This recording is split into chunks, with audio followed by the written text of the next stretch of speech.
In all thy ways acknowledge him, and he shall direct thy paths. There is nothing too great of accomplishment for the man who knows the power of his word and who follows his intuitive leads. By the word he starts in action unseen forces and can rebuild his body or remold his affairs. It is therefore of the utmost importance to choose the right words, and the student carefully selects the affirmation he wishes to catapult into the invisible. He knows that God is his supply, and that there is a supply for every demand, and that his spoken word releases this supply. Ask, and ye shall receive. Man must make the first move. Draw nigh to God, and he will draw nigh to you. I have often been asked just how to make a demonstration. I reply, speak the word, and then do not do anything until you get a definite lead. Demand the lead, saying, Infinite Spirit, reveal to me the way. Let me know if there's anything for me to do. The answer will come through intuition or hunch, a chance remark from someone, or a passage in a book, etc., etc. The answers are sometimes quite startling in their exactness. For example, a woman desired a large sum of money. She spoke the words, Infinite Spirit, open the way for my immediate supply. Let all that is mine by divine right now reach me in great avalanches of abundance. Then she added, Give me a definite lead. Let me know if there is anything for me to do. The thought came quickly. Give a certain friend, who had helped her spiritually, $100. She told her friend, who said, Wait and get another lead before giving it. So she waited, and that day met a woman who said to her, I gave someone $1 today. It was just as much for me as it would be for you to give someone 100. This was indeed an unmistakable lead, so she knew she was right in giving the $100. It was a gift which proved a great investment, for shortly after that, a large sum of money came to her in a remarkable way. Giving opens the way for receiving. In order to create activity in finances, one should give. Tithing, or giving 1/10 of one's income, is an old Jewish custom and is sure to bring increase. Many of the richest men in the country have been tithers and have never known it to fail as an investment. The 10th part goes forth and returns blessed and multiplied, but the gift or tithe must be given with love and cheerfulness, for God loveth a cheerful giver. Bills should be paid cheerfully. All money should be sent forth fearlessly and with a blessing. This attitude of mind makes man master of money. It is his to obey, and his spoken word then opens vast reservoirs of wealth. Man himself limits his supply by his limited vision. Sometimes the student has a great realization of wealth, but is afraid to act. The vision and action must go hand in hand, as in the case of the man who bought the fur-lined overcoat. A woman came to me asking me to speak the word for a position. So I demanded, Infinite Spirit, open the way for this woman's right position. Never ask for just a position. Ask for the right position, the place already planned in divine mind, as it is the only one that will give satisfaction. I then gave thanks that she had already received, and that it would manifest quickly. Very soon she had 3 positions offered her, 2 in New York and 1 in Palm Beach, and she did not know which one to choose. I said, ask for a definite lead. The time was almost up and was still undecided when one day she telephoned. When I woke up this morning, I could smell Palm Beach. She had been there before and knew its balmy fragrance. I replied, well, if you can smell Palm Beach from here, it's certainly your lead. She accepted the position, and it proved a great success. Often one's lead comes at an unexpected time. One day, I was walking down the street when suddenly I felt a strong urge to go to a certain bakery a block or two away. The reasoning mind resisted, arguing, "There's nothing there that you want."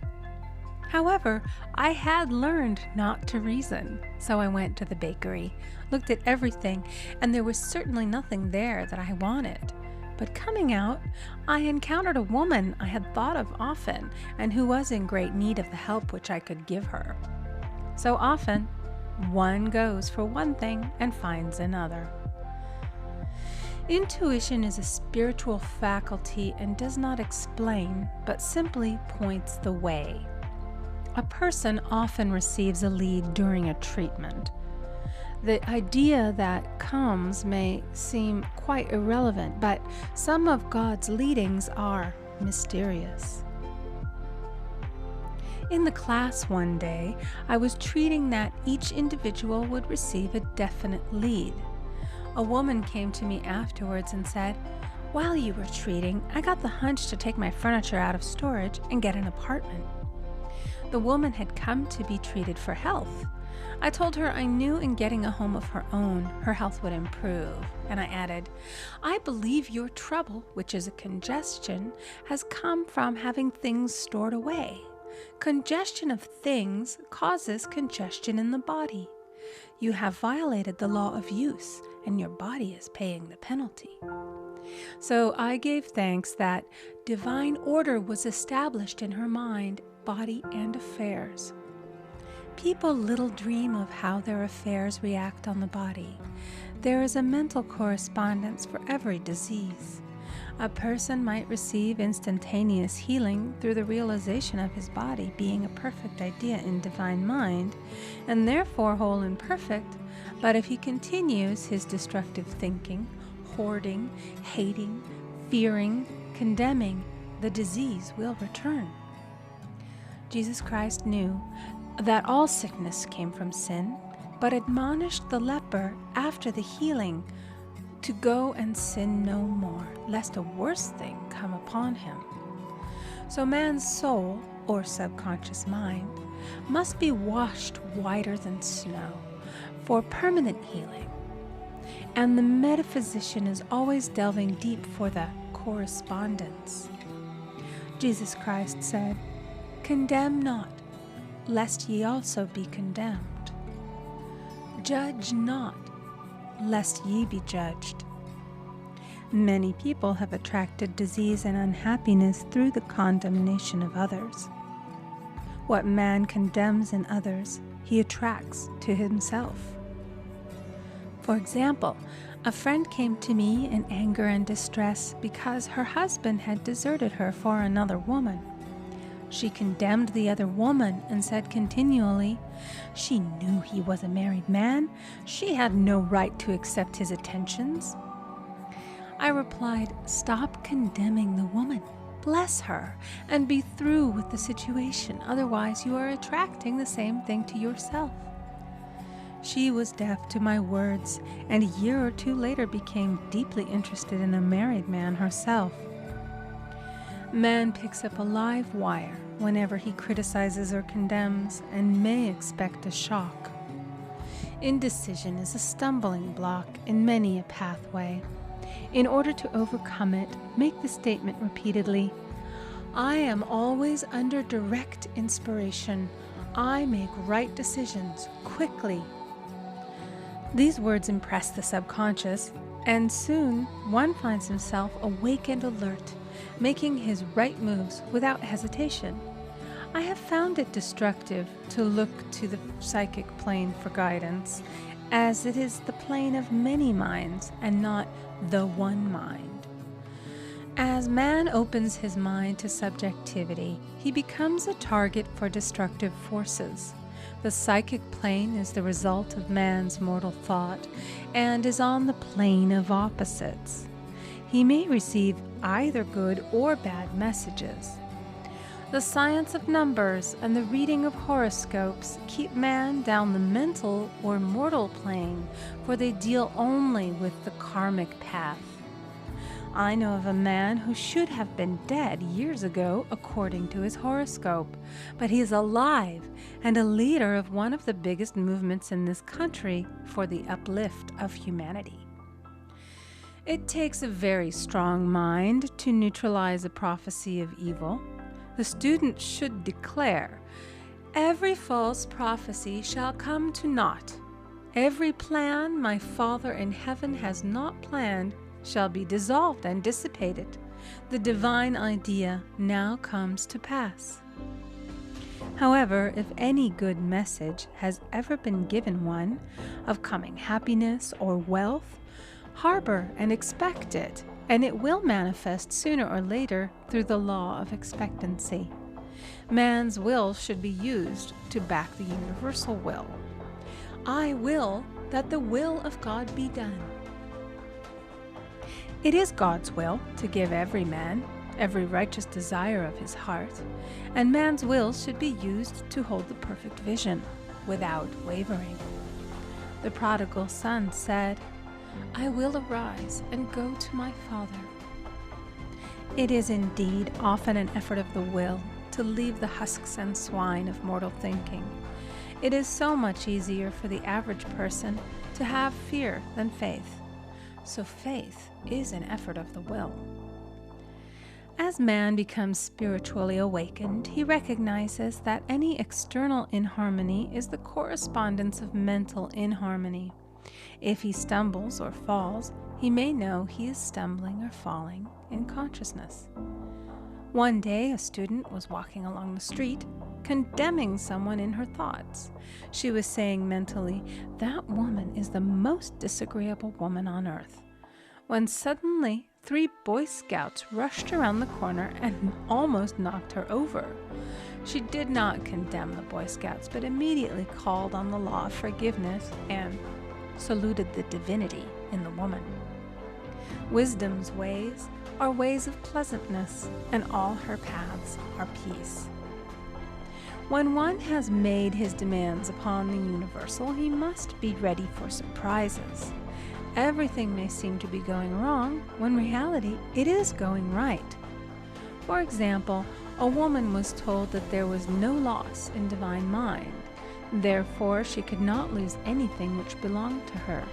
Anything lost would be returned, or she would receive its equivalent. Several years previously, she had lost $2,000. She had loaned the money to a relative during her lifetime, but the relative had died, leaving no mention of it in her will. The woman was resentful and angry, and as she had no written statement of the transaction, she never received the money, so she determined to deny the loss and collect the $2,000 from the Bank of the Universal.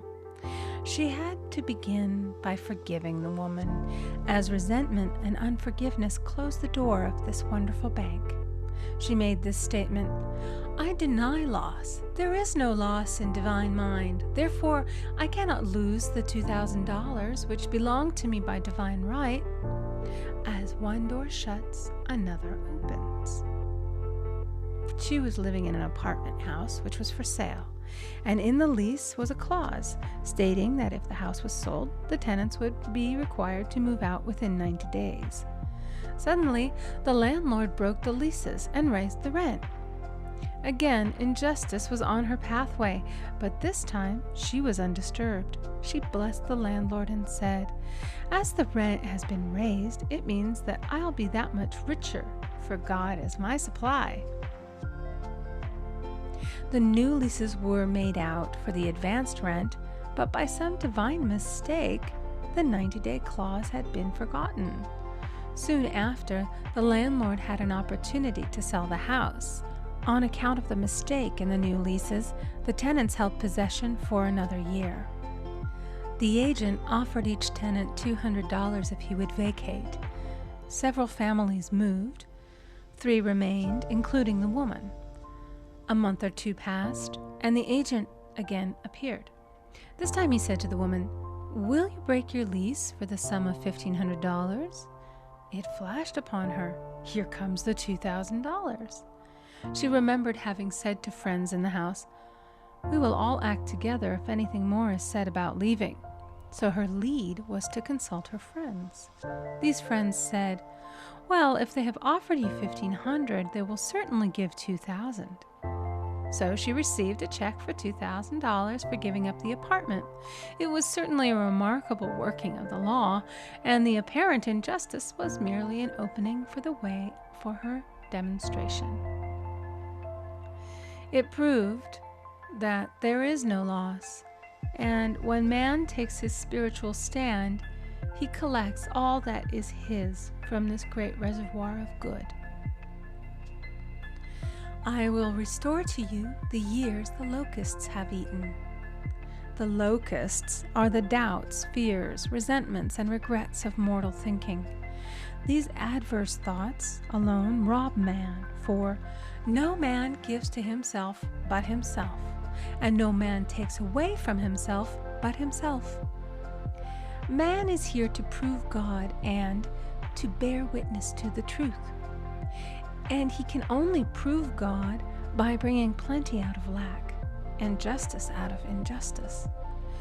Prove me now herewith, saith the Lord of hosts, if I will not open you the windows of heaven and pour out a blessing, that there shall be not room enough to receive it.